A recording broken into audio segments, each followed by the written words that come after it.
Prosecutors called on the National Court to jail all 9 former members of the Catalan government who appeared for questioning. The request was for unconditional jail for 8 of the politicians, while bail could be set for the remaining 1. It wasn't immediately clear how the judge would rule on the request.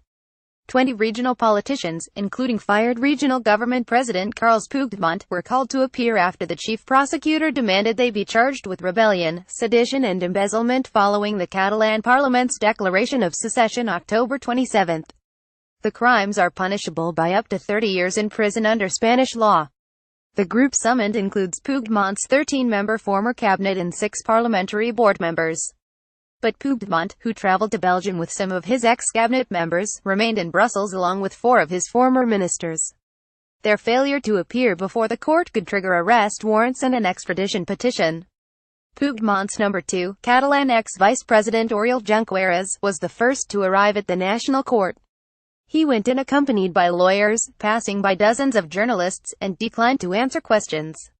The national court procedures began with the appearance of former Catalan regional government spokesman Jordi Turull, followed by Josep Rull, who had handled the region's territorial affairs. Supreme Court adjourns hearings of former Catalan lawmakers but a corresponding session in the Supreme Court for 6 regional parliament members, including Catalan Parliament Speaker Carme Forcadell, one of the leading figures of the pro-independence movement in Catalonia for many years, was suspended until November 9 following a request by the lawmakers' lawyers for more time to prepare their defense. Supreme Court Judge Pablo Llarena granted the lawyers' request, and ordered the lawmakers to ensure they are reachable by the police on their mobile phones until the hearing next week. All 6 left the Supreme Court building in Madrid. Forcadell emerged first and got into a taxi, followed by the others who were welcomed by supporters clapping and chanting "Freedom, freedom." None answered any questions to waiting reporters. Spain took the unprecedented step of triggering constitutional powers, allowing it to take over the running of Catalonia following the region's declaration of independence. Madrid has sacked the regional cabinet, dissolved the regional parliament and called a new regional election for December 21. Puigdemont said he and several of his former ministers went to Brussels earlier this week for freedom and safety. 4 of the ex-ministers remained in Brussels with him while the others returned and were to be appearing in court. Javier Melero, lawyer for some of the separatist lawmakers investigated in the Supreme Court, criticized Puigdemont and other officials' decision to avoid the questioning. He said the move will be damaging for his clients, the 3 lawmakers who are also members of Puigdemonts PDeCAT party. Not being at the service of the judiciary when you are summoned is always damaging for the rest of those being investigated, Melero said. About 24 politicians and elected officials from Catalan separatist parties had gathered at the gates of the Supreme Court in a show of support for those appearing.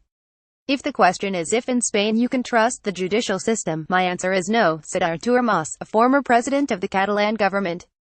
From the personal point of view and also from my personal experience, I don't think that there are all the guarantees to have a fair trial.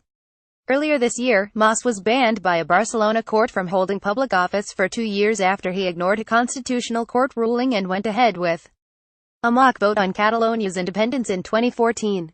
Assumpcio Lailla, a former lawmaker with Catalonias Democrats party, said she had traveled to Madrid joining around 100 other politicians and elected officials to show support to those investigated in the rebellion probe. This is an unjust situation in which they are being investigated for facilitating democracy, she said. I don't understand how Europe can look away from democracy. The supporters greeted some of the lawmakers who appeared at the Supreme Court cheering and shouting "Freedom, freedom and we are not afraid." Across the street, 6 protesters with Spanish flags were stopped by police. They shouted at the Catalan politicians, "Cowards and to jail, to jail." In Barcelona, the Catalan regional capital, thousands of people rallied outside the regional presidential palace in Sant Jaume Square at noon to show their support for those appearing in court, clapping and chanting slogans in favor of independence. AP date created 20,171,102.